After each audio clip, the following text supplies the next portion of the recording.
What is up, everybody? My name is Whipped. Update 1.3 is officially here, and with it, it's bringing some big changes to Mechabellum. I'm going to go over the most impactful stuff, but if you want to read the full patch notes, I'll have it linked in the description. Starting with something a lot of us have been waiting for, the undo button is finally here. I'm just messing. It's actually not here. But we do have 2v2 tournaments now, which is objectively cooler. The 2v2 tournaments will take place every Sunday. There are 16 players per group, so that's an 8-team tournament consisting of 3 rounds. Here are some answers to questions I'm sure some of you will have. Can you enter as an individual? No, you cannot. You have to find a partner. You cannot enter as a solo participant and be matched with somebody random. What map will it be played on? There are 3 rounds as of right now, and the plan is to play 1 round on each map, including Siege. There is a new unit, the Hound. If you haven't already, you could check out a video where I did a spotlight on the doggo coming to Mechabellum. I'll have it linked in the description. It's a 100 cost chaff unit in packs of 5. It has incendiary bomb on it, but it also has a new tech where you can get rid of fire and acid effects on the ground in a circular sweeping motion.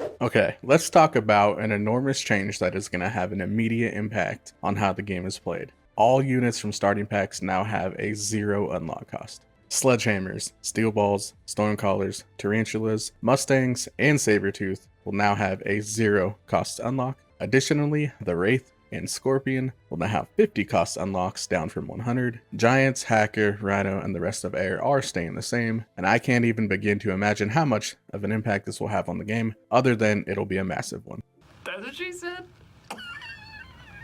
The fortress was nerfed. Fang production now produces 10 fangs instead of 12 per batch, and the time increased from 30-second intervals to now 32 seconds. And also, mass-produced fortresses, the attack and HP is going from 30% reduction to a 40% reduction, which is pretty big. The Vulcan got buffed for some reason. Yes, buffed. Its attack is going from 88 to 90. The dev said it's because it has a low win rate compared to other giants, but I honestly don't think that they're getting the full picture. I know in a lot of my games, players will throw down Vulcans kind of like as a last-ditch effort to save their game because they're in a pretty bad position, and I do the same thing.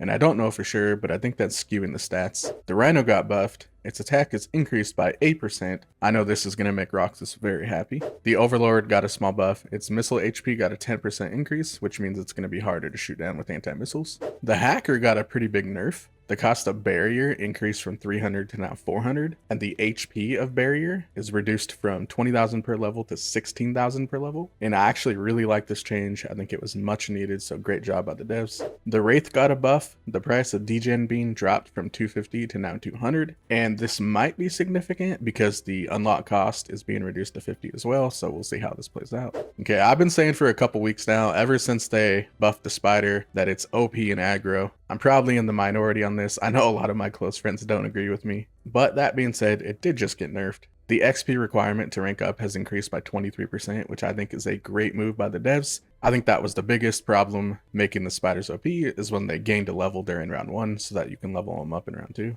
Its attack is also decreasing by 3% from 550 to 534. And the improved Tarantula card no longer increases its attack, it now increases its movement speed from 3 to 5. The price of Fork decreased from 250 to 200 on the Raiden. Armor enhancement increased from 100 to 200 on the War Factory. Here's a pretty interesting one that I know will make some of you happy. Stealth Cloak will no longer dodge bullets mid-trajectory, and I have to agree, I think that's actually a good change, so good job by the devs. Another really interesting change is that elite recruitment from the tower now increases the rank of units by 1, meaning if you're elite specialist, you can now recruit level 3 units, or if you have an elite card, you can get level 4 units, I think. So right now I'm elite specialist, I'm gonna elite recruit. Let's see, I'm gonna get a doggo. Boom, level 3 Hound, let's go. And for those of you that like Brawl, it got some pretty cool changes. You can now sell 2 units per round, and you get to choose 2 cards every round, 1 for non-units and 1 for units. We did a couple playtests on Brawl, and I have to say, even though I'm not a fan of the mode, it was actually really fun, and I had a great time. There are some other Brawl changes that I don't quite understand very well because I don't really play the mode, but they're in the full patch notes. If you enjoyed the content, consider liking the video. I'm Whooped. Thanks for watching. This is Mechabellum, and it's going down. Whooped, got it popping, round after round. Mechabellum.